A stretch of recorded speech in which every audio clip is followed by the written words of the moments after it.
श्लोक 6. यथाकाशस्थितो नित्यं वायुः सर्वत्र गो महान् तथा सर्वाणि भूतानि मस्थानीत्युपधारय. अर्थ, ज्याप्रमाणे सर्वत्र गमनशील महान वायू आकाशामध्ये सदा अवस्थित असतो, तशी ही संपूर्ण भूते माझ्या ठिकाणी म्हणजेच परमेश्वराच्या ठिकाणी राहतात, असे तू निश्चितपणे समज, असे भगवंत अर्जुनाला सांगत आहेत. आणि याचे कारणही असे आहे की वायू हा आकाशापासून उत्पन्न झालेला आहे आणि पंचमहाभूतातील दुसऱ्या नंबरचे हे महाभूत आहे. विवरण: विश्व हे आभासात्मक वा मिथ्या नाही, ते भगवंताचे ऐश्वर्य आहे. ईश व जगत यांचे नाते सूर्य आणि प्रभा याप्रमाणेच आहे.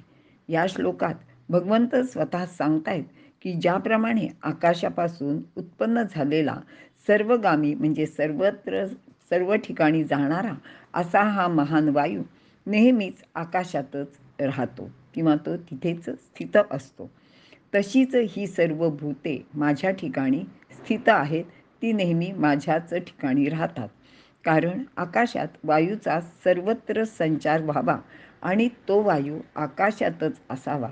त्याप्रमाणे ही भूते परमेश्वराची ठिकाणी आहेत. म्हणजेच परमात्मा आकाशाप्रमाणे तर भूते ही वायूप्रमाणे आहेत. येथे विश्वाचे शास्त्रीय स्वरूपही ध्यानात घ्यायला हवे. वायू म्हणजे हवा नाही, तर वायू हे एक तत्व आहे आणि ते हवेपेक्षा पूर्णपणे वेगळे आहे. सतत गतिमानता स्पर्शेंद्रियानेच याचे अस्तित्व कळते. याला रूप नाही. ही सर्वसाधारणपणे हवेत सुद्धा लागू पडणारी लक्षणे आहेत. पण हवा ही सतत गतिमान नसते. हवेतील घटक म्हणजेच ऑक्सिजन, नायट्रोजन हे विशिष्ट तापमानात थंड केले तर ते रंगरूप धारण करतात. पण वायू मात्र अशा कोणत्याही परिस्थितीत रूपहीन असून सुद्धा तो सतत गतिमानच असतो. आपल्या गतीने तो विश्वातील सर्व घडामोडी नेहमीच घडवून आणतो. असे शक्तिप्रधान हे तत्व आहे. म्हणजेच वायू तत्व हे विद्युत स्पंदने होय. स्पंदने वायू लहरीप्रमाणेच वाटतात. भगवान असे सांगतात की ही सर्व भूते वायूप्रमाणे आहेत, म्हणजेच त्या लहरी आहेत. म्हणजेच सारे विश्व विद्युत कणांचे म्हणजेच वायूप्रमाणे स्पंदन रूप किंवा लहरी रूप आहे. हा जरा विषय मला असं वाटतं की थोडा कळायला अवघड आहे. आपले प्राचीन शास्त्र सांगते की आकाशात वायू जन्माला आला. आकाश हे परमात्म्याचेच प्रतीक आहे. वायू गतिमान आहे, तो सर्वगामी सुद्धा आहे, परंतु त्याची सारी गती आकाशातच सामावलेली आहे. आकाशाची शांती आणि वायूची गती एकत्र आहेत.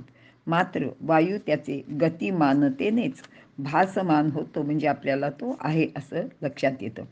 ज्ञानदेव म्हणतात, पै गगन जेवढे जैसे पवनु ही गगनी तेवढाच असे, सहजे हालविल्या वेगळा दिसे एरवी गगन तेची ते. म्हणजे ते जर हल्ला तरच तो वेगळेपणाने आपल्याला जाणवतो, नाही तर तो आकाशातच असल्याने तो आकाशरूपच राहतो. त्याचप्रमाणे हे सारे विश्व परमात्म तत्वाचे स्पंदरूप आहे. भगवंत अर्जुनाला सांगतायत की ही सारी भूते वायूप्रमाणे आहेत, म्हणजेच त्या लहरी आहेत. याचा अनुभव घेऊन अर्जुनाने स्वतः एक लाट व्हावे, मग त्याला सर्वत्र परमेश्वराचीच प्रचिती येईल. येथे अर्जुनाचा द्वैतभाव लोपेल व सर्व प्राणी मात्र परमेश्वराहून वेगळे नाहीत असे त्याच्या लक्षात येईल. इथे आपण थांबूया.